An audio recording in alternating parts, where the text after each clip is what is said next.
privacy, I'll keep it hush, hush. I'll stay down low for you. I like when it's just you and me, I'll keep it hush, hush, hush, hush, baby. Hey guys, it's Courtney and Lex, and you're listening to The Pleasure Is All Yours. If this is your first time rocking with us today, we are here to promote the sexual liberation of the Black and queer community. Yeah. We are here to laugh and learn and discuss all the beautiful ways that the pleasure really is. All yours. It's all yours, baby girl. Or gender neutral term for baby girl. Baby person. A baby person. How you doing, Beach? I'm good. I'm like really happy to be sitting here and not be like on the clock. Yes. For capitalism, you know? It's just so nice. It is nice to be doing what you love to do on your own time. Yes, bitch. Yeah. Let me tell you, I had the day off. Ooh. Which, I mean, soon this will be coming to a close. Because, like, I have been solo as far as, like, the only job I have has been at the store, at the sex store. Yeah. Bitch, I've been loving my fucking life. I really have. Oh my God, I can sleep. I can do my laundry. And also, even when I go to work, it's not that serious. Yeah, like, it's really not that serious. Oh shit, y'all paying me to sit here and watch the walls. And I'll do it. I've been caught up on all my 90 Day Fiance. I'm caught up on all my Jocelyn's Cabaret. Okay, hell Girl, yeah. when I tell you I've been enjoying my month, like, you really saying that, I really made me realize how much I'm enjoying my life. And you know what? I really love that for you because, Court, you've had like 2 jobs for like 10 way years. Too long. Yeah. 10 years. Yeah. 10 years. So it's just really nice to hear that like you have one currently and you're about to switch to only having one again. And it'll pay my fucking bills. Yeah. And it'll pay the bills of this fucking podcast. Yeah, because you know. That's what I'm most excited about. I'm most excited about, one, being able to buy my friends good Christmas gifts, being able to take my mom on a trip. Because she didn't guilt trip me, but she was like, she made me feel bad. But like, it wasn't her fault because I think I'm also sensitive. But when I told her I quit my job, she freaked out. This was like 2 months ago. I quit my job, not having another one lined up except for the sex store, which is my part-time job. And now it's my full-time job. But when I told her that, she was like, you know, I just wished a better life for you at this age. I saw us being able to take a birthday trip every year, a mother-daughter birthday trip every year, for you to go see life with your friends and blah, blah, blah.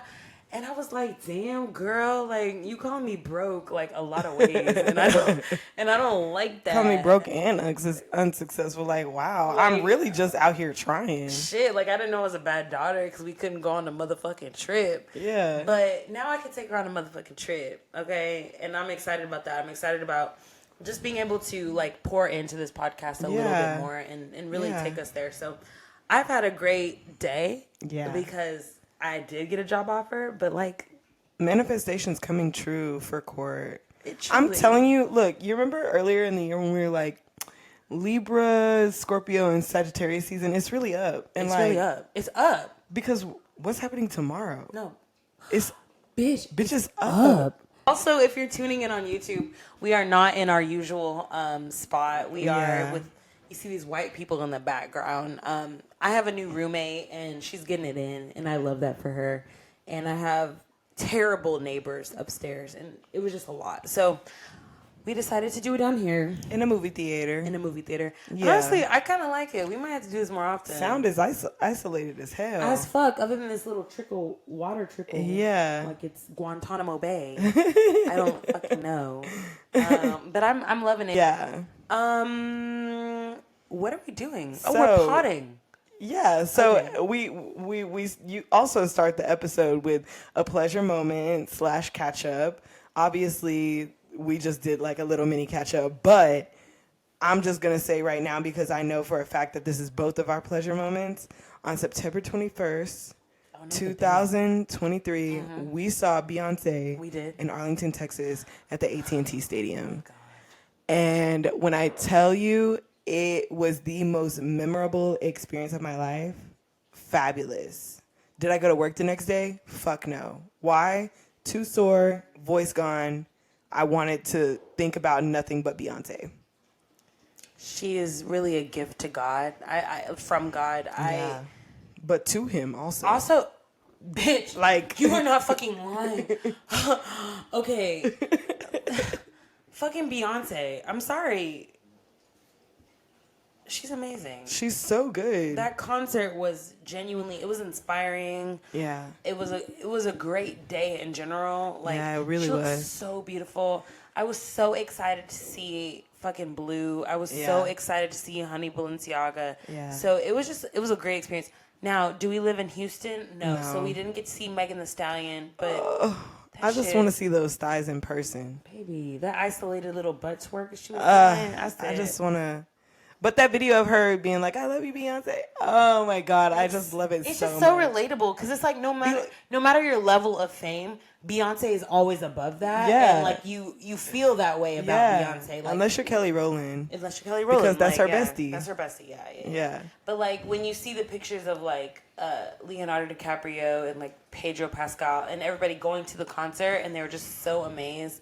I feel that. Beyonce came out, and when she came out for Dangerously in Love, because she opened with Dangerously in Love, I was like in tears because I was like, she looks so beautiful. Like, she just did not look like a real person. Like, it just didn't seem real that she was like there. And baby, that mic was on as fuck all night. That mic was on as fuck all night. Backtrack who? And she had been doing it for, when did the tour start? Like April or May? Like a year ago. Like a couple months after Renaissance came out. Oh my God. Like she has been doing this for so long that I was honestly, not that I was nervous, but like I was like, is it going to feel the same for us because she's done it for so many months? Yeah, like, no. Is she going to be passionate? But she brought all that shit. And I really, it made me want to push harder, like in my own career, in this podcast, in my professional career, in my musical career, like my creative, all of that. Like, she's really a gift. She's a fucking gift. Life is a sham, and there's no Beyonce concert coming up. None. But I know she's gonna do a round 2 for Renaissance Part 2 because people said it was a part 1. All I'm saying is this: if we're about to get a video like documentary like how they did for Coachella or Beachella, I just feel like, you've been doing all these concerts. I hope you got clips from all the other cities as they happen. Yeah. Like, I hope that as the tour was happening, they were processing shit. So that way, like, a month or so after the tour is over with, everybody settled down. Everybody's like, oh my God, I miss Beyonce. I wish I could see Beyonce again. Boom, visual. Yeah. Like, we're expecting this before the end of the year. Before the end of the year. Like, basically. Absolutely. Yeah. Yeah. Do I have a fun fact for you guys? Yeah. Not directly. The fun fact is we saw Beyonce. No, that's not the fun fact. Oh. Remember? Today is National Contraceptive Day. Okay. Yeah. Well, yeah. Today is World Contraception Day. There we go. And so if you are somebody that uses condoms, IUDs, pills, you got a hysterectomy, bitch. You got your tubes tied, bitch. Celebrate. This day is about you. Whether you're hetero, homo, in between, it really doesn't matter. I think we all need to use contraception for various reasons. And a moment of silence for all the Black women that got us to where we are in regards to vaginal health tools, procedures, things like that. Because, yeah, we were the test dummies for that. Just go Google Black women and their history and gynecology. Yeah, just go Google that shit. Yeah, horrible shit. Yeah. 100%. Anyways, 100%, 100%. Because we wouldn't have the hysterectomy that we have now without Black women. IUD also, and the women that probably lost their lives, and children too, to discovering that process. So, absolutely, moment of silence for them. Yeah. So. I hope you're using a condom tonight if you're listening to this, or I hope you're taking your pill, girl. If you're listening to this and you haven't taken your pill today, go ahead and take that shit because it's hard to keep up with the pills. Yeah. That's why I had to stop, okay? But surprisingly, we do have a pleasure principle. Today it's reestablishing intimacy and connection because as we move on into cuddle season, and if you're in a long-term relationship, it probably means a lot more. But, summer is is fun. You know, you don't want to be attached, super attached to somebody. It's hot. You're not trying to cuddle. You're trying to be out there shaking your ass and drinking tequila, and I love that for us. But now that we're moving into the fall and the winter, it's time to settle down, babe. Find that person that's going to take you through the winter. Even if it's your bestie. Absolutely. Even if it's your bestie. Yeah. So we will be talking about intimacy and connection. Obviously, intimacy and connection can fluctuate throughout. So no matter what kind of relationship you're in, poly, non-monogamous, monogamous, open, long-term, long distance, all of that. It's important to recognize when one or both partners feel a lack in connection so that you can work to rebuild those missing parts of a healthy relationship, because it's more than sex, right? It's a mental connection. It's an emotional connection. It's all of that. I feel like that's why, like, sex with consistent partners always gets better, because not only are they like learning what you like, but they're also like, you're also just getting more comfortable with this person, which I feel like even in something like a sneaky link, even something like a friends with benefits, that still looks something like some kind of connection and intimacy. Like, you probably still share something absolutely that like makes you both comfortable, because, you know, I mean, I guess that's really just speaking for a bitch. They need to be stimulated before I just bust it wide open. Oh, you're one of those people? Just a little bit. Can I say something? I didn't think that. I mean, not that, like, I thought you were just like, I don't give a fuck, I can bust it open. I just didn't think you needed a whole lot of, like... Oh, no. I mean, like, if we're talking about giving, yeah, I don't really need much. But if, like, I want to bust it open, like, literally just bust my coochie lips open for you, I feel like I need to be stimulated for me to, like, actually be like, this is, like, good. For, like, pussy to be wet for real and not just, like, kind of wet. Yeah. Okay. Interesting.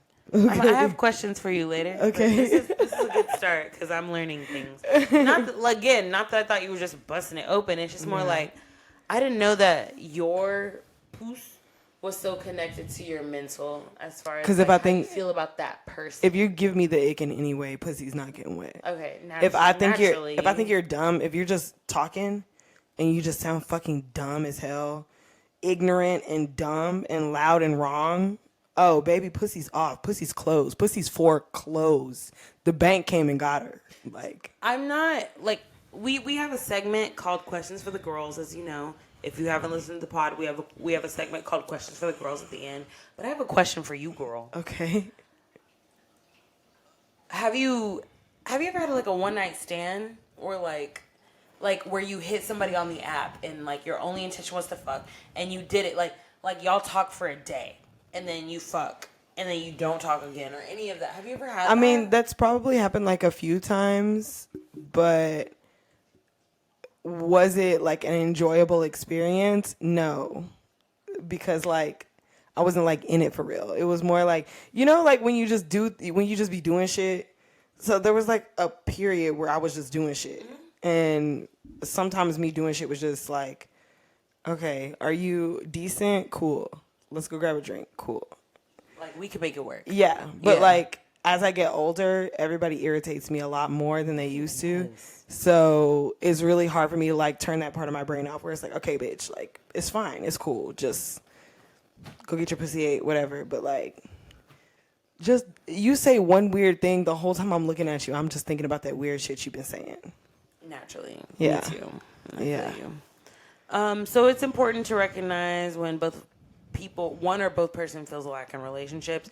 Intimacy is more than just sex. So it's a feeling of being close, emotionally connected, and of course supported. I think that's a big one. Like, to feel like you can tell them anything, whether negative or positive, and they're not gonna just like push you away or react negatively. I think that's a big part of intimacy. It involves talking through our thoughts and emotions and sharing even the hardest parts of ourselves. So the parts that we don't want to share with anybody, or the parts that we feel hesitant about sharing with somebody. Obviously, it's not limited to sexual or romantic partners.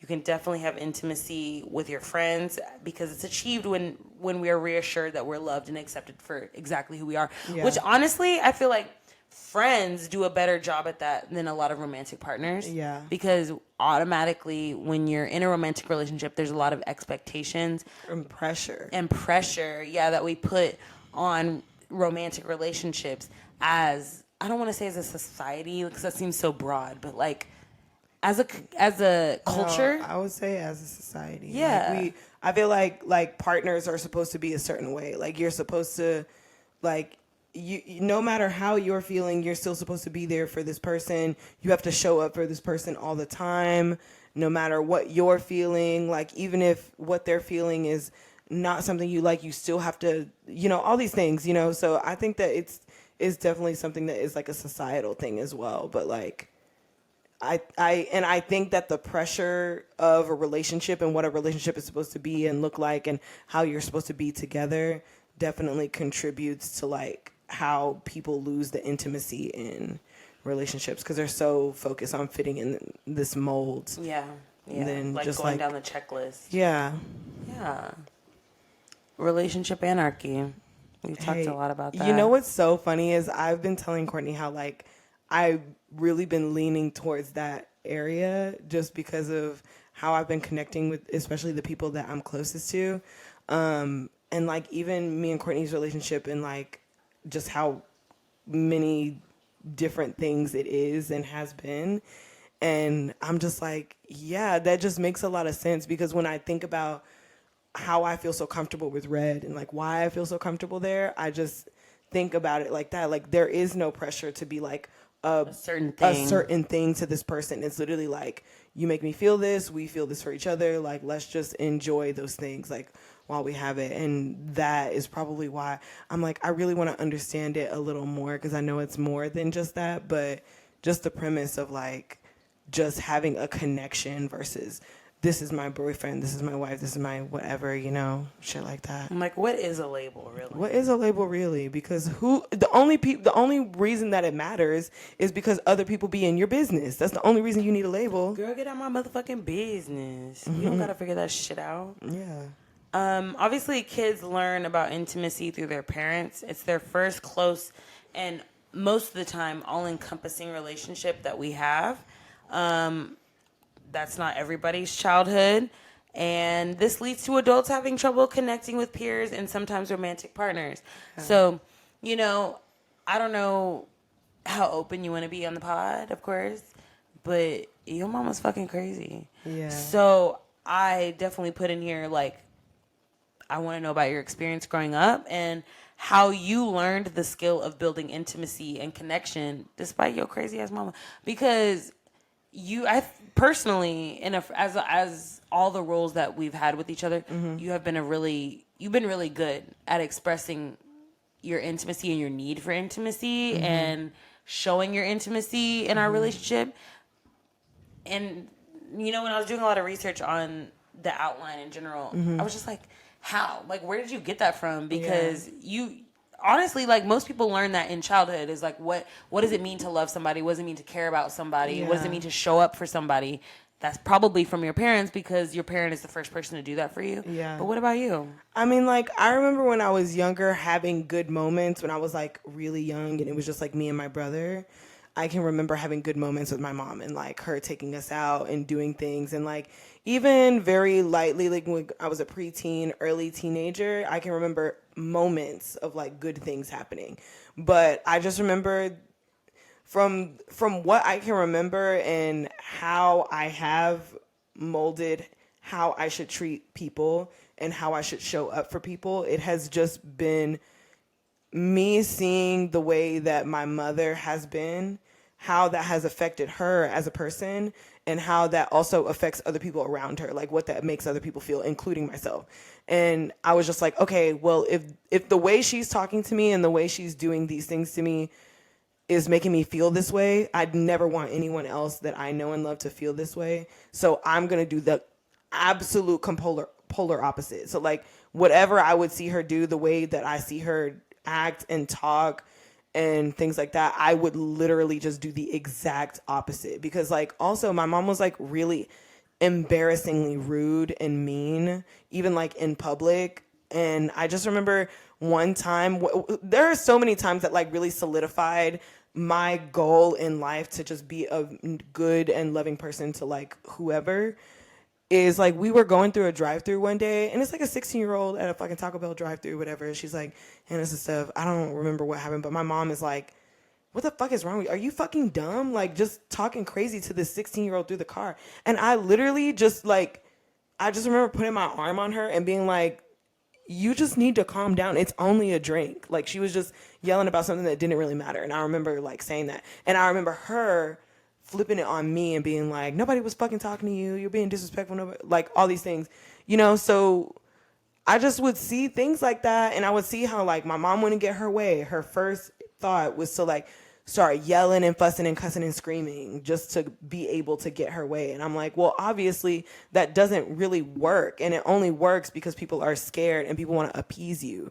Like, I want people to want to help me because you catch more flies with honey. Yeah. So like, it's just like, and my mom was always by herself. She never had any friends around. Like, her siblings weren't like we would go hang out with my aunts and uncles and stuff, but like, my mom's siblings weren't really around. She was also always really mean to my grandma. And for a while, my grandma was also really mean, so I wasn't really batting an eye at it. But, like, as I got older and my grandma got older and she really, like, started realizing, like, oh, ain't nobody gonna come around if I'm being a piece of shit. Right. You know, she started getting a lot nicer. And it's like my mom started getting meaner to her as she was getting nicer. So that also just made me feel some type of way. Because it's like, you know, like, I know, like, you know, I'm not the bitch to be like, well, that's your mom. But, like, I know my grandma probably has done some things to my mom or that has wounded her in some way. But all that I have ever seen from my grandma growing up is her babying my mom, even as an adult. So it just was not a very good time in my household a lot of the time. Like, there are good moments. I'm not saying I didn't have good moments in my childhood, but for the majority, I just remember seeing adults around me, specifically my mom, and just not wanting to be like that. Like, so you learned from like what you shouldn't do, basically. Because you just see how people would be so upset.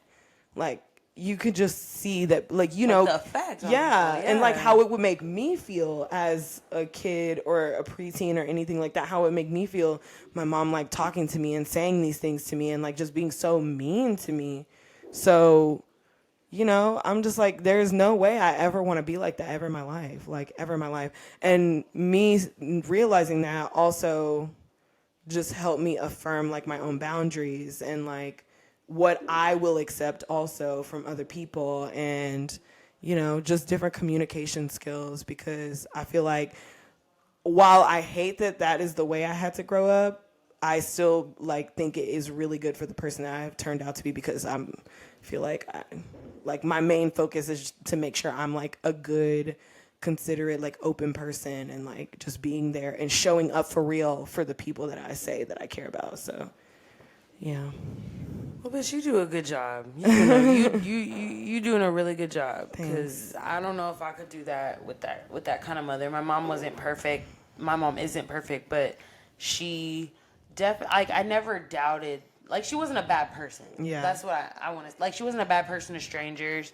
Mm-hmm. She wasn't a bad person to my grandmother. Like, yeah. You know, so she might have been doing things the best way that she knew how. Yeah.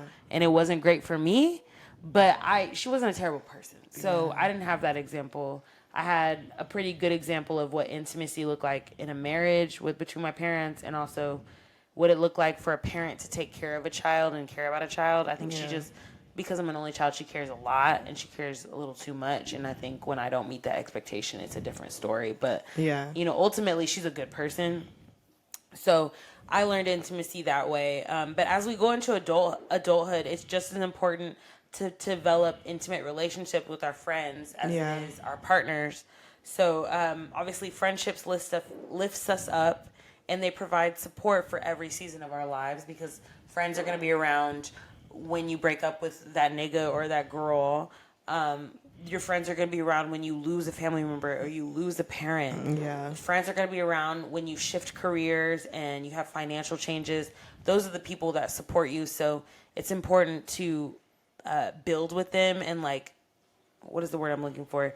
invest in that. Cultivate. Thank you. Yeah. Cultivate like a really intimate bond with them. So Yeah. whether you're learning from your childhood or whether you're learning from your friends, there's space for you to be intimate with the people in your lives. Yeah. I think like coming from a household where like intimacy wasn't like focused, like we didn't really hug and cuddle and things like that. That's not, and bitch, if you ask anybody, I'm a hugger, I'm a cuddler, I want you to hold my hand, give me a kiss. Like I am very much like an affectionate person, and maybe it's my lack of having it growing up that makes me that way.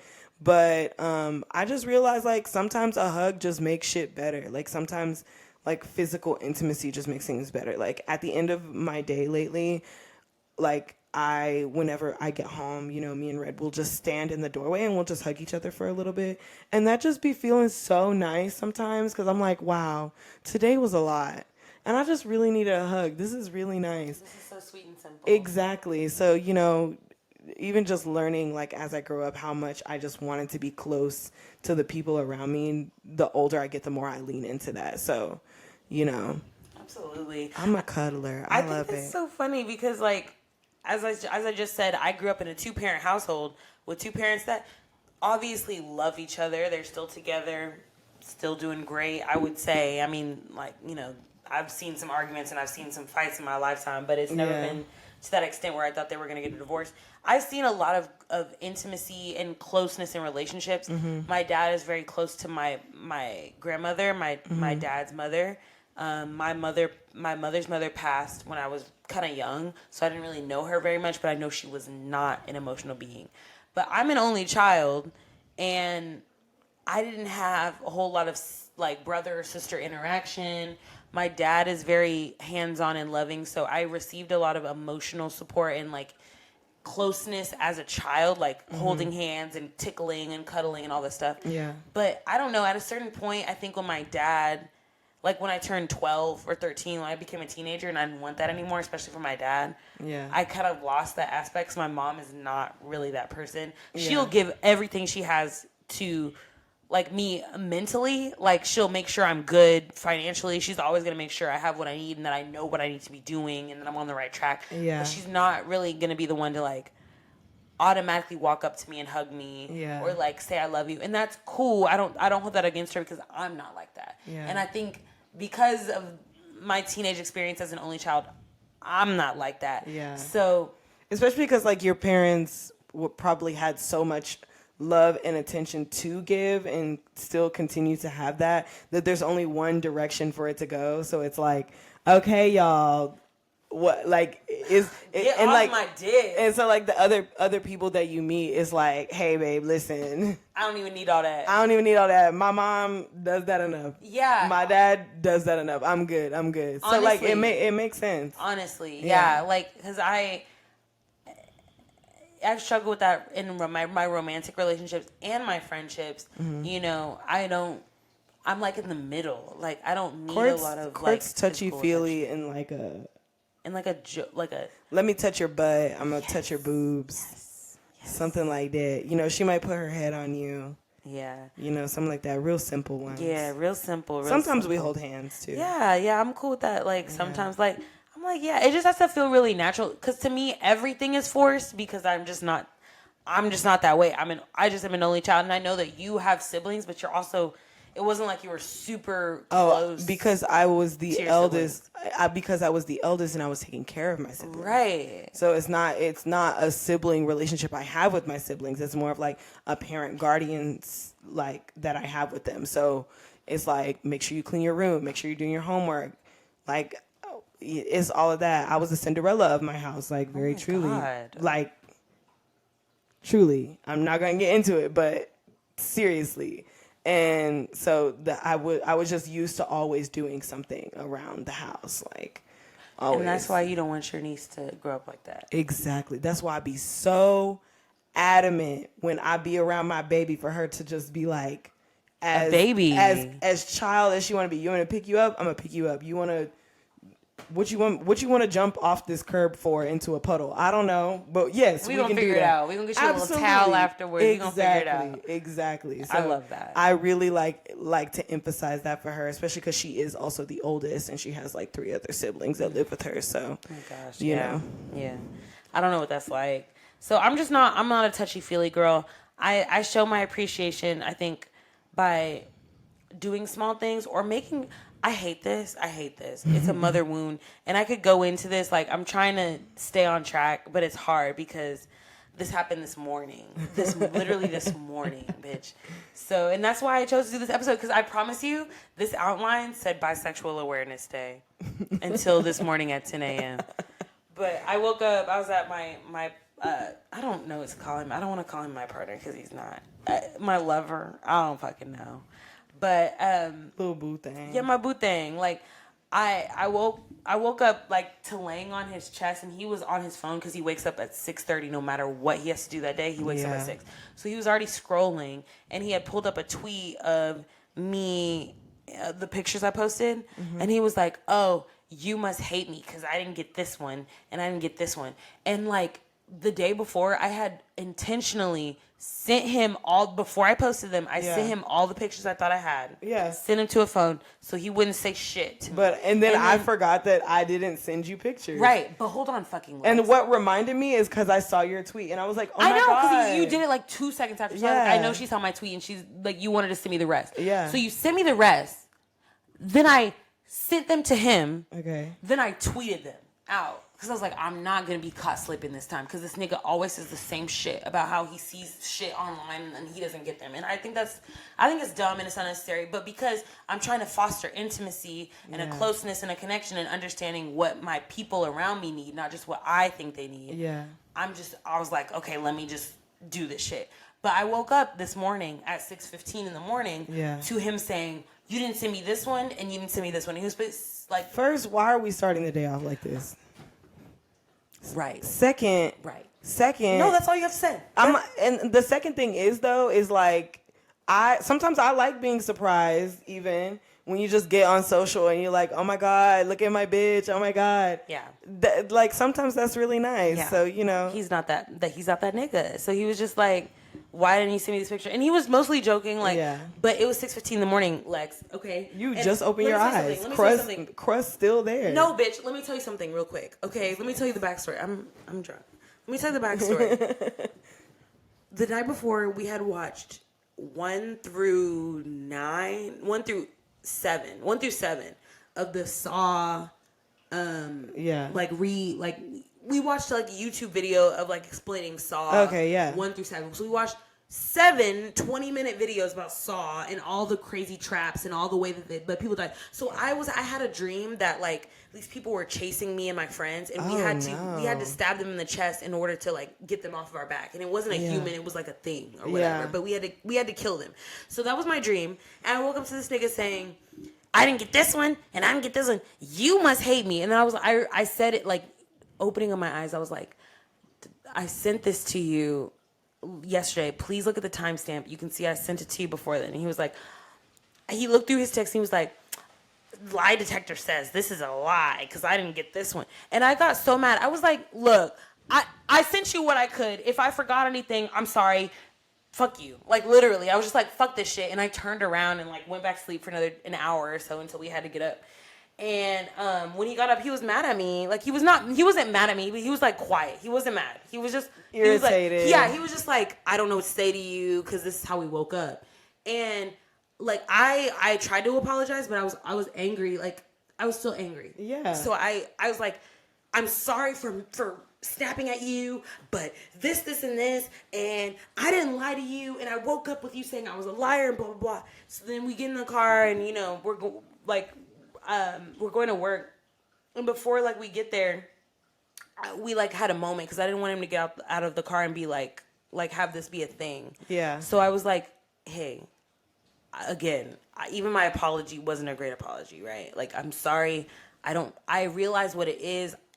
When I was a child, like, my mom used to wake me up consistently, like, almost every day, busting in my door and ripping the sheets off of me and being like, why was there a dirty fork in the sink? Come, and it was like 4:30 in the morning because that's when she would get up. Yeah. So it'd be like, come downstairs and wash all the dishes in this cabinet since you don't know how to wash the dishes. I'm going to make you get up at 5 a.m. and wash all the dishes. And this happened for like years. I'm saying like years until I was old enough to be like, this shit is not working for me. Until I moved out. Because honestly, even when I was grown and I had moved back into my parents' house for a little bit, or the summers that I was in college, it was happening all the time.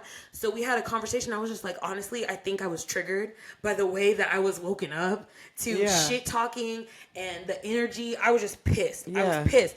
And that shit interrupts my day, interrupts my mood. And so like we had a big deep conversation about how we both were triggered by each other's mother wounds, because the way I came at him, he was like, my mom used to just snap at me like at the drop of a time. She would just switch shit up and like, you know, talk to me a certain way and yell at me, and I couldn't say anything back. And so he shut down, and that's why he was so upset. And I was just like, wow, we really have a lot of mother issues we really need to like work out in order to be connected.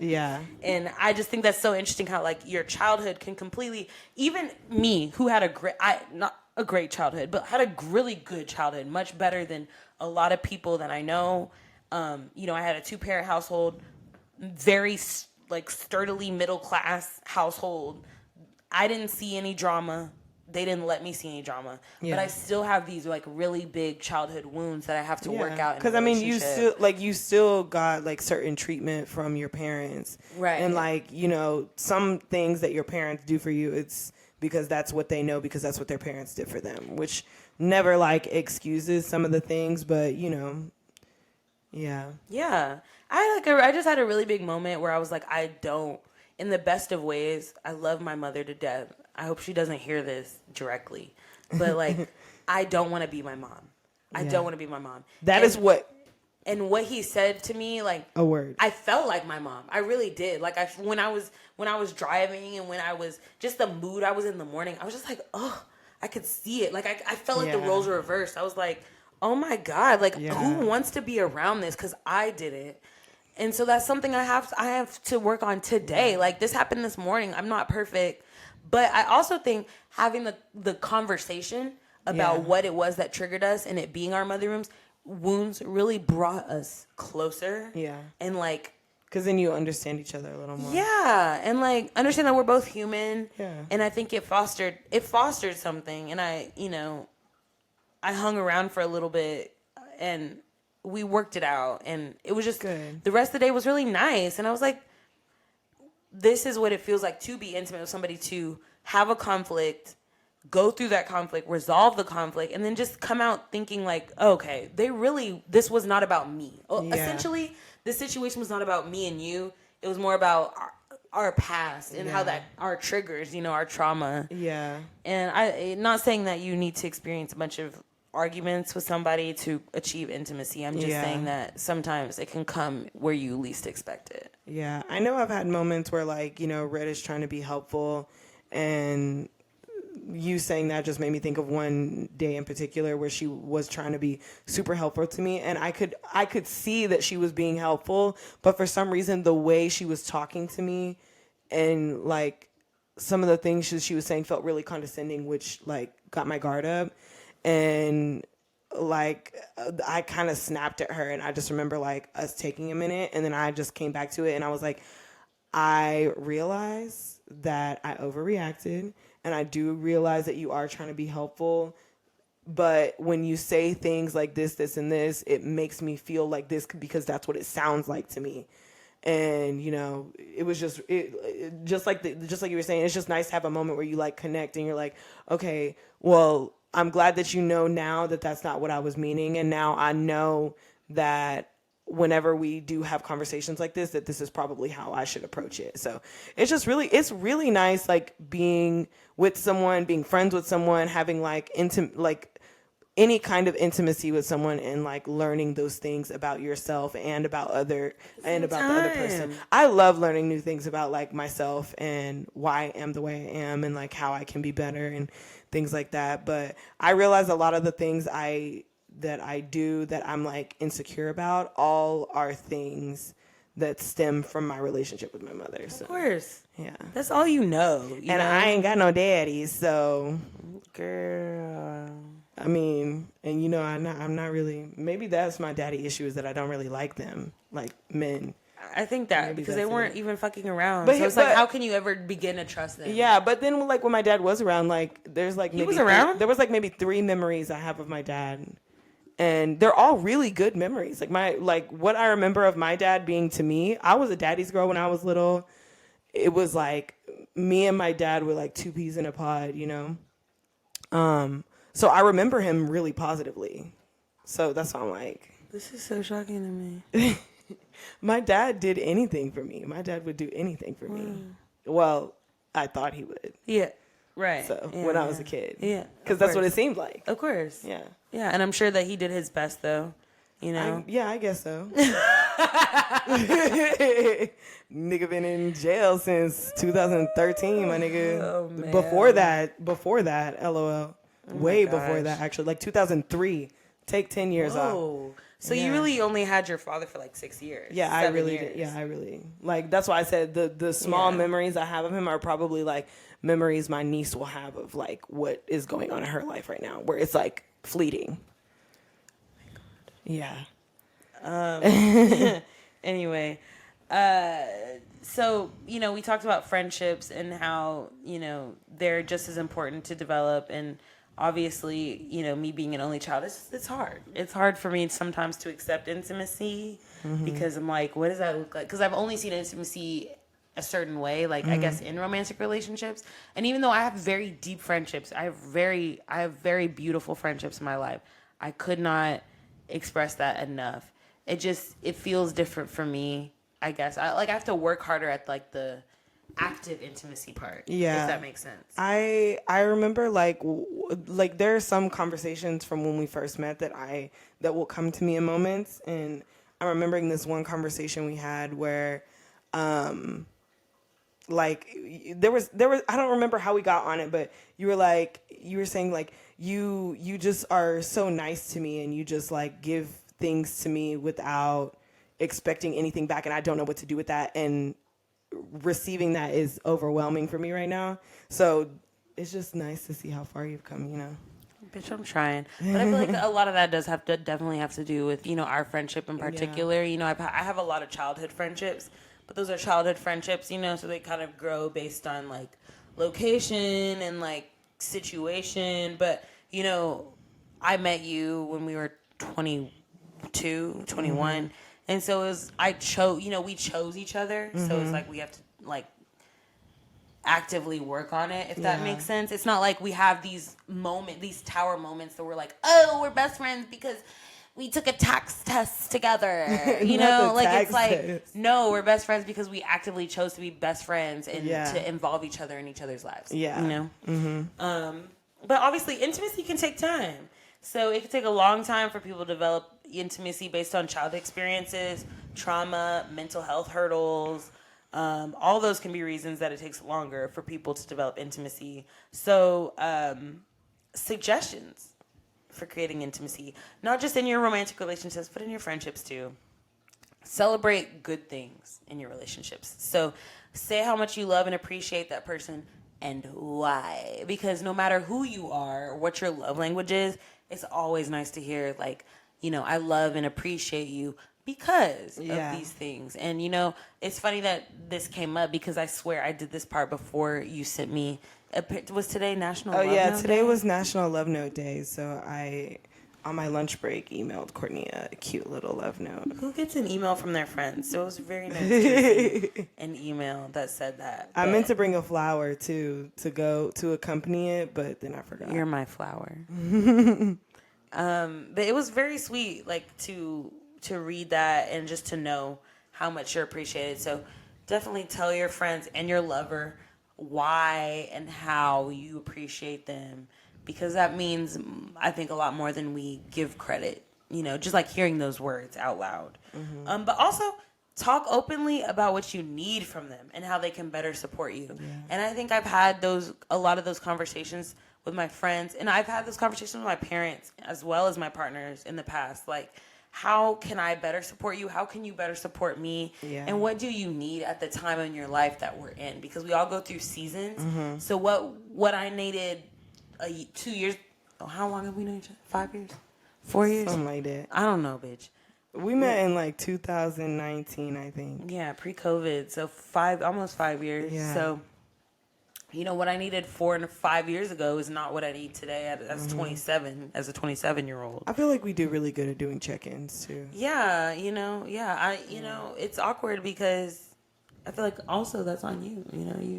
You're just really good at being sometimes just I be feeling shit shift and I'm like, let me check in with my bitch and see what's up because something don't feel right. I'd say. And then we talk and then I'm like, so I was right. I would say. If they don't know how to love you properly, nothing they do will actually feel like love. And that's especially for your romantic partners because, whether it's love languages or not, if your love language is words of affirmation and they keep doing your laundry. Why you touching my shit? Bitch, hold on, because that exact thing happened. Like, cause I've had a lot of time off, so while my lover has been at work, they had done all their laundry that weekend, and they went to work, and I was at their house, and I was like, I'll just stay here for a while, and they had like 3 baskets of laundry, so I started putting all that laundry up. Like, I folded it up, put it in drawers, hung shit that they don't usually hang up. Yeah, and they called me while I was doing it, and I was at the very end of doing it. And I was like I didn't want to tell them. I wanted it to be a surprise. I was like, oh, I have a surprise for you when you come home. But somehow they have like gotten out of me. They were just like, what's going on in my house? Like, what are you doing? Like, what are you doing there? Yeah. And I was like, okay, I'm doing your laundry. I just wanted you to come home and have all this stuff done because I know it was stressing you out, the fact that you had all this stuff to do. Yeah. And he was like, okay, you don't know where I put my stuff. I organize my stuff this certain way. And me being Courtney, me being great because I'm awesome. And I'm a super organized person when it comes to that kind of, like, I'm good at organizing. I'm good at coordinating and I'm good at organizing. So I was like, nigga, I've been around here for 6 months. I see where you grab your stuff from. And all you got to do is open a drawer. Right. Exactly. Like, I have common sense. So I open this drawer and I see your socks and your underwear in here. So I'm going to put the rest of your socks and your underwear in here. Yeah. I know where you get your shirts from and where you get your shorts. And I also know what kind of fabrics work best when you hang them up instead of folding them up, bitch. Because I don't want you to pull out some wrinkly ass shit all the time. So if it's something that you wear out, like not that you wear to work or that you wear to the gym, I'm going to hang that shit up. Because I feel like it needs to be hung up. But he's like, and I organized it by like type of clothes. So like cargo shorts, we're going here. T-shirts, we're going here. Button-ups, we're going here. Sweaters, we're going here. Crew necks, we're going here. Hoodies, we're going here. That made sense to me. But when I talked to him, he was like, Courtney, I organize things by what I'm wearing, what I wear to work, what I wear to this job, what I wear to this job, what I wear out, what I don't wear out, what's winter clothes, what's summer clothes. And it was different. It was all different. Like, I had gotten all the stuff in the drawers, right? Because obviously, like, I just put stuff where it already is. Yeah. But a lot of the hung up stuff, he was like, and now I have to go back tonight and actually fix that shit tonight because when I wake up in the morning, I don't know where my shit is. So I have to fix it tonight before I go to work in the morning. And I have a certain amount of time that I give myself in the morning to get up and get ready. And if I can't find my shit, he did. He was like, I really appreciate what you did. But at the end of the day, I told you I don't like surprises. I told you this about me. I told you that about me, and you're not listening. And it was true. Like, I just kind of do what I feel is best. And that's something I'm working on. Like, do what I feel like my friends need or do what I feel like my partner needs. And it's not, even if that's not the case, like, I'm just like, oh, this is what I would need. So this is what I would do. Because, like, if he did that for me, it's funny because that's also what made me realize I did something wrong. Yeah, you would not. Because I would not have liked that. I would have been like, nigga, where? I've been to Courtney's house so many times, and I have to make sure I let her know I'm getting water from the kitchen. Okay, let's not be dramatic because that's not true. Bitch, no, bitch. The last time I got water from the kitchen, and you were like, "Oh, do you want some water?" I said, "Oh yeah, I already got some," and I didn't like get, and you were like, "Oh." But that's just And it like, was the oh, way- you felt comfortable. No. It was the way you said, oh. And I was like, did you want me to wait? And she was like, I mean, oh. Like, you I were was just like, okay, cool, you feel comfortable. It wasn't like, ooh, you did it wrong. It was more like, oh, you feel comfortable. But it's funny because in the past, when you've asked for water, I've been like, bitch, you can just go get it because you know which where is why I was everything so is. confused that day when I went to go get water and you were like, oh. I was like, my bad. Okay. So now, you know, I just be waiting. Either way. Or I just bring my water with me. I've learned a lot about myself in the last year. So I'll make sure that doesn't happen again. But yeah, you know, it's like ultimately he just felt like I wasn't listening. Even though I had done all this stuff and I had rearranged my day to make sure I could get all this stuff done for them. Yeah. And they were appreciative at some level. They really were. You know, I was like, he after we talked about it, he was like, I understand your intentions and I appreciate you for doing these things, but I don't like surprises, and I've told you that from the day I met you, which is very true. He's just a very predictable person. He don't like surprises at all. Like whether it's a piece of fried chicken or a surprise party, he don't like it.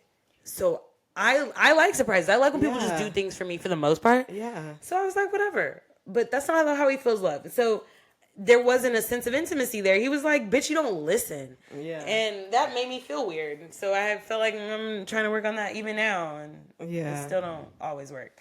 But anyway, loving somebody the way that they feel like they need to be loved is a big part of intimacy. Yeah. Creating the opportunity for intimacy. Okay. Taking time to just focus on the two of you or the three of you, depending on what kind of relationship this is. Wink. Plan an activity or set aside time to just exist outside of any expectations. Yeah. You know, this is just one of those episodes, bitch. I hate to say it. It really is. And the reason that I chose this episode is because of all the things that have happened. Yeah. And so when I was building this outline, I was like, oh, let me use this example and this example. Yeah. So it's just a lot of me talking about the relationship I'm in, which I'm sorry if y'all do not want to hear this. If it helps, they're not a cis hetero man. Hey, it makes it a little bit better. And to be real, it's our show, so also fuck you. But not fuck our fans, you know. If you're complaining, right? Fuck you if you're complaining. Yeah. Bitch, I've told you this recently. We have not had sex in a while. Yeah. I have to show you something. I love the look on your face. No, you gotta show me later. Okay. We have had sex in a while, and I'm not even I love talking. Obviously, we have a sex podcast. Obviously, I work at a sex store. Obviously, I have been involved in this lifestyle for a long time. I love sex as a thing. I love learning about it. As a topic, as an entity. Yes. Yeah. But I actually am not a super sexual person. I have like a sex drive that I think is very normal. Like I probably masturbate like 2 times a week. 4 if I can get it in. But if I'm too tired, I'm gonna take my ass to sleep. And when I have a partner, I don't always really feel like having sex.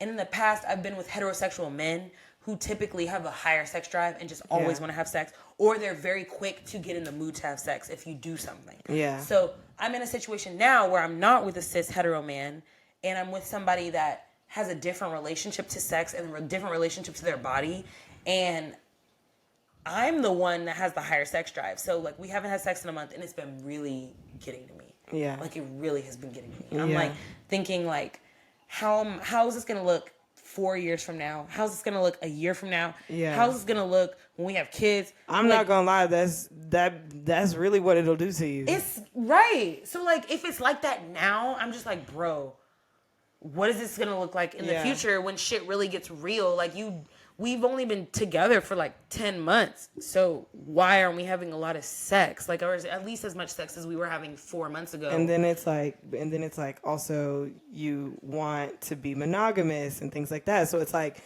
so one of us going to be suffering and the other one is not. Like, that's literally my situation. Cause I miss pussy.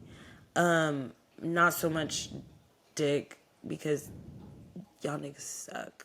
So like I have 2 people that I'm used to fucking that I have I'm like shit. Even that would be cool because I know these niggas is down for the you know, for the journey or whatever. But I am in a monogamous. I want to be in a monogamous relationship. I do. But it's hard because, like, I can't even get what I want from you. And it's just been such a hurdle. And I've been trying to find ways, and he's been trying to find ways. And we've been having a lot of conversations about how I respect his boundaries and what he can handle right now, but also him respecting what I can handle and what I need. Yeah. And the other night, while we were watching Saw, he was like, your back has been hurting. Let me give you like a really deep massage. And it was a really nice massage where I was sitting in his lap and he was like working out these knots, and it was just so nice. And then he gave me a foot massage and I gave him a foot massage, and we were just watching TV, and like he ended up like, he was like, hey, grab that vibrator, come sit in my lap. And he got me off that way. And then like we went to sleep, and I was like, this is him making an effort. Yeah. This is him creating an opportunity Yeah. to be intimate. He was like, I'm open to the idea of being aroused. Like, cause in the past, like, even if I had tried to arouse him, he's like, nah, don't even do all that. Yeah. It's feeling really forced right now. I'm not into it. Yeah. And I've had to respect that. But I think he realized like the only way I was going to feel anything is for him to meet me halfway. So he was like, I can touch you and I can do these things for you, and it doesn't have to be sex. And that was so nice. And it made up for a lot of how I was feeling the last month. And although it's not perfect, like we had a little bit of sex on Sunday, but I'm gonna show you the picture later. But like we tried to have sex on Sunday, and it was nice, and I appreciate the effort. It's just the effort. Yeah. Like the fact that he created that opportunity to be like, hey, we're watching TV and we're just chilling right now. Let me just do something for you where you feel like I'm connected to your body and that I appreciate you. Yeah. And it's never that he doesn't make me feel like I'm beautiful or sexy or desirable or any of that. It's just that's not where his mind is at right now. Yeah. And I still felt a sense of intimacy. So it's just really about creating the opportunity, creating the space to where it doesn't feel like you have to have sex. Yeah. Because once it starts feeling like that, especially for me, I have definitely like stopped having sex with partners, because like it starts feeling like me having sex with you is direct connection to whether or not I actually have feelings for you, whether or not like all these things. And I'm like showing you in all these other ways. I'm still kissing on you, still hugging on you, still grabbing on you, telling you look good, all these things. But the fact that I'm not like actively having sex with you is like such a detriment to our relationship that now we're arguing about the fact that we haven't been having sex. And it's like, I don't want it to be an argument. I want you to like let me know that this is what you're feeling. And I like you said, it's just about meeting halfway. And like, yeah, but once it starts feeling forced, bitch, I'm out. Yeah, and I get that. It's and like, now I'm withholding on purpose. Yeah. Because what you like, bitch, this pussy mine. The fuck? I don't have to get this shit to you. I ain't gotta get this shit to you. Yeah. Bitch, I grew this myself. And I'm somebody that, like, I feed off that energy. If I feel like you don't want it, I don't want to give it to you because it's just awkward. I feel like I'm forcing myself on you. And that's it's just not a good feeling. Yeah. And I get it. And, you know, the way he described it to me, not to get into too much detail, but he was like, at the end of the day, I have to do a lot of work, and I still, at the end of it, have to masturbate. And if my mind is not there to begin with, it's just work. Yeah. And like, I get that. I don't want him to feel like that. And it makes me feel weird feeling like he's just putting in like his 9 to 5 for me. Yeah. So I have to find some way around that. And we're working on it. And I think yesterday really mattered to me to show that it's possible. And I'm not saying I'm like completely just feel better about everything, because I still have a lot of concerns. Yeah. But you're creating the opportunity. Yeah. I think it's also really good that like if he's let you know what his boundaries are in terms of like you doing things and him doing things. I think it's really good to like take things for what people say. And I know sometimes like the trial and error part is what's the scary part, but at the same time, this person is an adult, so like if they're able to also communicate with you how they have been about how they feel about certain things, then you should also trust that they'll be able to do that if you do choose to like do what you need to do or whatever you want to do. So that's facts.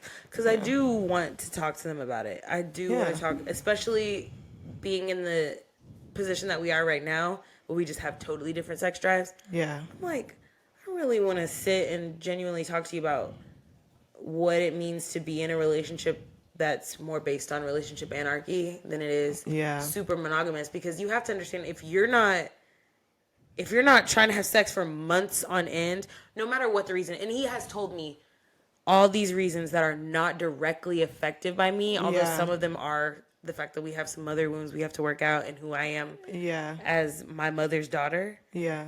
That's on me. But the rest of it is not. And so if he wants to like respect our relationship, I would hope that he'd be open to the idea of that. Because you're still a person, you're still a person with needs. Right. And I think that's what happens when people get into a relationship. Like their needs become our needs, and like you're still a person who has their own individual needs. And I think like having a partner that can respect what you need in the different phases of your life, no matter what that is really important. And I think that is also something that like ties into relationship anarchy, because it's like even me, like I have a lot of monogamous tendencies, but like as a individual, I don't see myself as a monogamous individual, just because I do like so many different kinds of lifestyle and kinks and things like that my partners don't always really enjoy the way that I do.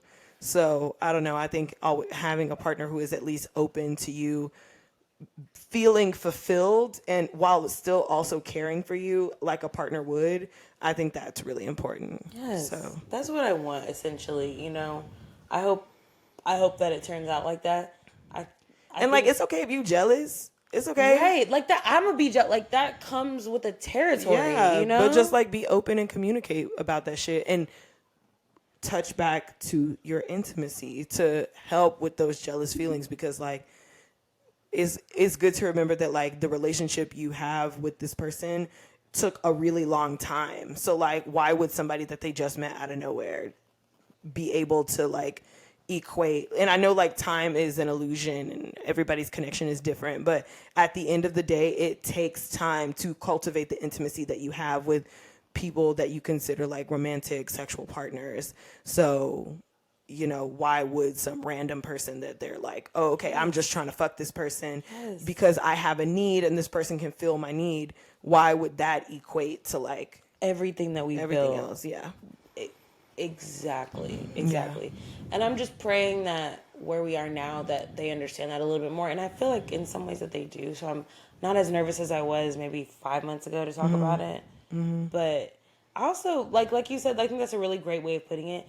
Like, you have a lot of monogamous tendencies. Yeah. I have a lot of monogamous tendencies. So I want that. I want that, but I don't want that also. Exactly. Like, I was thinking, like, you know how you have conversations with yourself? Yeah. And, like, you're like, if I had this conversation with this person, this is how I feel like it would go. Yeah. So I've had a lot of those in my mind, and I'm like, I'm saying to myself, like, you know me, and you know that I'm not, like, believe it or not, I'm not just gonna go out here and go to Sue Ellen's on a Friday and pick out the baddest bitch in the room and be like, let me take that bitch home and fuck the shit out of her, and then do that every night or every weekend. Like, that's really not me. So I don't want that to be the deterrent that I'm just going to go out here and just be giving my body to people and giving, you know, like letting that energy in. Mm-hmm. That's not me. Like, but I think also like having the conversation in terms of this is like, and I'm sure you probably have had one where it's like, this is what I need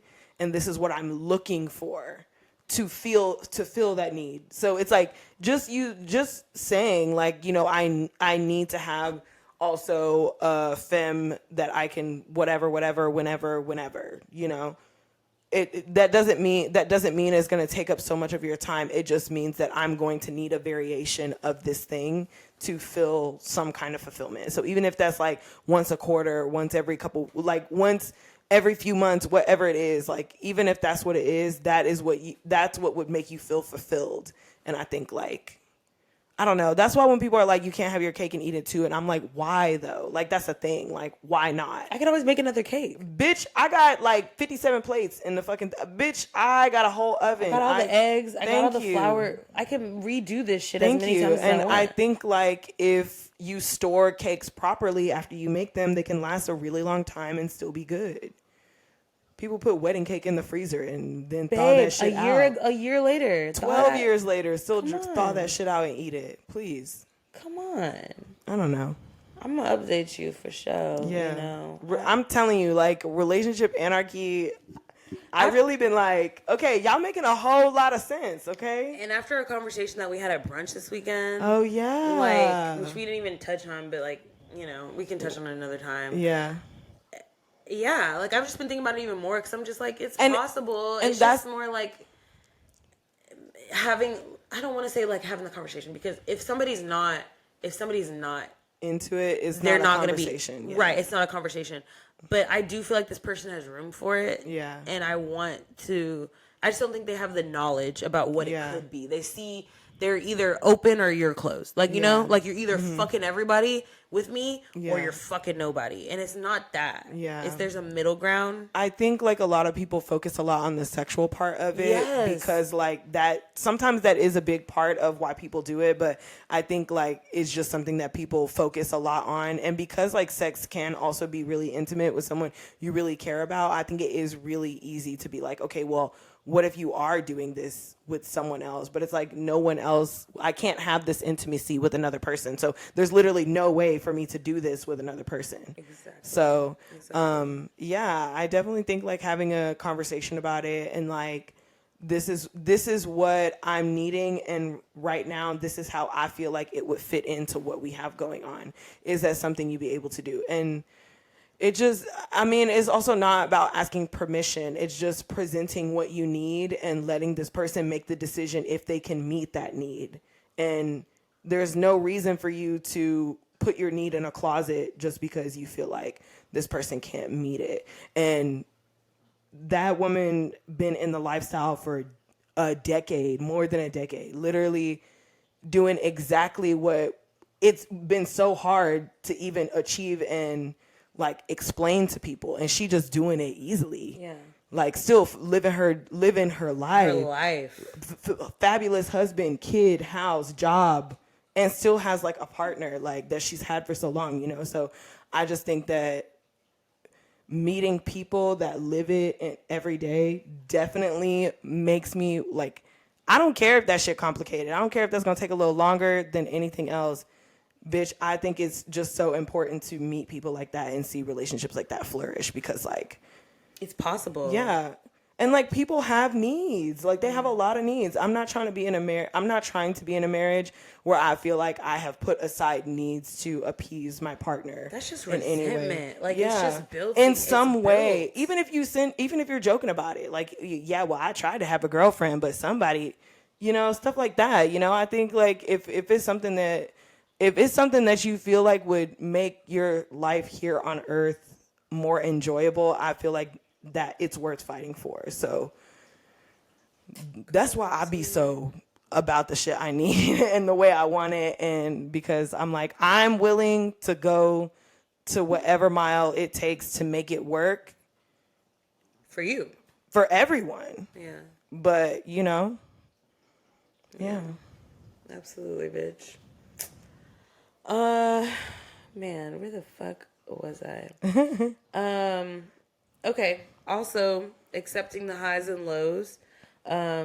So understanding that not everything's gonna be fucking hunky dory all the fucking time. Even if you are in an open relationship, things happen to where you might feel like you need to close that relationship for a little bit, or you need to focus on each other. And I think that's just an opportunity to really create more intimacy when you're at your lows, like I was just explaining. And trust. And trust and understanding and things like that. If you can, okay, well, maybe we need to rein it in right now. If you can differentiate that over your own want and need, I think that is really good. Yeah, absolutely. It's just another opportunity to create more intimacy. And then obviously, this is the biggest one. Both partners need to initiate intimacy. If one partner is putting in more work than another, when it comes to intimacy, resentment and feeling unappreciative is automatic. Because it's like, girl, you see me going the extra mile for you, but who's going the extra mile for me? You know? Like, what's up? So just showing up for each other, I think, as a unit is super important in developing true intimacy and connection. obviously there's difficulties and a lot of them, especially when you live in a capitalist, racist country. Yeah. There's so many things on a daily basis that we have to just like fight, that it can be hard to come home or go to your partner's house if you don't live with them and feel connected. Yeah. Obviously these account for friendships too, but I'm mostly talking about romantic relationships. So communication, y'all don't communicate the same. You grew up in different households and you like to yell and they like to disappear. That's just not, it's not gonna work. Okay, so you have to find a middle ground in communication, learning how that person likes to talk so that you can talk in their language when you're trying to reach them. You know, let me speak to her because I know she needs gentle parenting. She needs gentle communication. Let me not say parenting. Gentle communication. I'm feeling really hype right now, so I'm gonna wait and I'm gonna approach her when I'm feeling good. That way this comes across as gentle. Or you know that your partner gets super loud and super angry, so you have to approach them with a sense of calmness, because if you come with any kind of anxiety, they're just gonna double it. Yeah. I think that's where I that's definitely me. Another one is finances. When you're what the fuck is his name? Motherfucking Sir. He said it best. When I ain't in the mood when I ain't in my bag. Yeah. I ain't in the mood when I'm in my bag. So if I'm struggling financially, if I'm not in the place I want to be in life in general, I'm gonna be in a bad mood. I'm gonna be in a fucking bad mood because I'm just worried about my next bag. I'm just worried about figuring out what I can do to get out of this situation that I'm in. I'm not worried about yo pussy. Yeah. I'm not worried about, sex. I'm not really even worried about like our relationship right now. Like it's just on the back burner. So that stuff can really affect your intimacy levels. And then, bitch, lack of sex. It's a circle, because for some people, sex is intimacy, and it can't be it cannot be your only way to receive intimacy from a long-term partner. But for some people, it is like number one. Physical intimacy is number one. So if there's a lack of sex, it's not you. If there's a lack of sex, then you're going to feel like that person isn't connected to you, which is where I'm at right now. But they've shown it in other ways. So just make sure that if that is you and there's a lack of sex in your relationship and it's on you, that you're showing up for your partner in other physical ways, touch on them more. Make sure you're telling them more how beautiful and sexy that you find them. Make sure, that part is alive. You don't have to stick it in, or you don't have to be down there in order for that person to feel like you care about their body. Yeah. And then, of course, mental health. Bitch, if I'm depressed, how am I going to press you? I just want to, when I'm like super sad, I just be like, let's just cuddle and be as close as possible. And like, maybe let's watch something. And if you catch me crying, just ignore it. Oh, you ignore it. Yeah. Okay. Like, because maybe I'm just having a thought that's like really getting to me. Yeah. And so I'm like, it's okay. It's good. It's good. Just, you're hugging me. So this is fine. So you're somebody that would say that you like to be around your partner when you're feeling bad? Like, if you're having a rough day, you would want to go see your partner? Yeah, and what's so crazy is like usually I'm more of like, I'm just going to go like sit by myself and get my shit together and like figure it out. But I just realized like being around just people in general that I love and that love me, definitely like I still be sad as hell, but it definitely makes it a little more bearable. So I've just come to accept that is what helps me cycle through my feelings. And I think like acceptance of that has also made it easier for me to even like predict when I need to be around the people I love more. So I love that. Yeah. As an only child, I'm just used to dealing with shit by myself. So I'm like, I don't really want to be around my partners. But I tend to have partners that like want me to be around when I'm struggling. They're like, let me help you. Let's do this. Let's go do this. Come over and hang out. Let me come over. And I'm just like, nigga, I just want to be by myself so I can eat all the things I need to eat in order to feel better. Yeah. And not feel judgment. Eating naked in my bed, watching a comfort show is like, I'm almost feral at that point. Like, seriously, I want to be able to like masturbate to whatever disgusting out of this world porn that I find while I'm depressed, because it takes me so much just to get horny. So I have to find the most grotesque porn available to me. And I want to watch the sluttiest, messiest reality show I can find. Perfect. And I want to smell disgusting because I haven't showered. Yep. And I want to cry when I want to cry. Yep. And I want to laugh when I want to laugh. It's like, how long have I been wearing this outfit? Who fucking knows? Who gives a fuck? I don't give a fuck. Obviously, it's been a long episode, so I'm going to wrap it up. I have a question for the girls. Only one question today. Okay. So make it a good one. Okay. How do you maintain intimacy in your romantic and sexual relationships? I think like remembering that, like, I guess like one thing that helps me is like really listening to what it sounds like they need. So like lately what I've been hearing from Red is like, you're just really good at predicting what I need. Like, just like, I don't know how you know I need these things, but you just been really good lately at predicting what I need. And I think it's like, I also would like to thank my job for part of my listening skills, because of like the people that call in and like they really like to talk a lot, and you have to find the point in what they're saying when they're talking. So I think that is something I've gotten really good at, even just doing with her, because like she'll just be telling me about her day and just things that she's stressed about during the week and things like that. And I already know like in what way she would like those things to be done for her to feel like I'm being helpful. And I know that she's not going to ask me. And I know if I ask her, well, what do you need from me right now? She's not going to know. No, yeah. So when she's saying things like I think last week she was like, oh, I'm about to be working in the office all the time. And like, cleaning my apartment is literally like my biggest stressor right now. And like, blah, blah, blah. So I just cleaned up her whole apartment. I did all of the laundry, the dishes, like cleaned out her shower, the bathroom, because she hates cleaning the bathroom, but she loves when the shower's clean. So like, made the bed, washed all the blankets, everything like that. I cleaned everything. And she was just like, I just really like that I could hang out on the weekend and not have to worry about cleaning. So, it really helped with like her Sunday blues and like having to go back to work and things like that. So I don't know. I think it's also just about like listening to what they need and then trying to meet them there with what you have to give. So, absolutely. Yeah. I think that's great advice. Obviously, I'm not a great listener. It also comes from me being an only child because I ain't had niggas to listen to. So, absolutely. I think it's important to listen to and try to find the little spaces where you can add. Yeah. Like, how can I help? Listen and hear them. It's both. Absolutely. Yeah. Absolutely. Mm-hmm. Well, if you'd like to follow us, we are on Instagram and TikTok at allyourpleasures_. You can subscribe on our YouTube. If you're watching this on the YouTube, I'm looking real casual. We in a different spot. We might do this. I kind of like this. Mm-hmm. You don't hear my fucking neighbors. That's true. I have true. to cuss out every day. And again, the sound is very like muted. Yeah. Yeah. No echoing or anything. Yeah. So I mean, we might be back down here. So subscribe to our YouTube.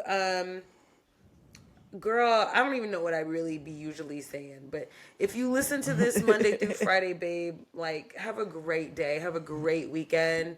We love you. Bye.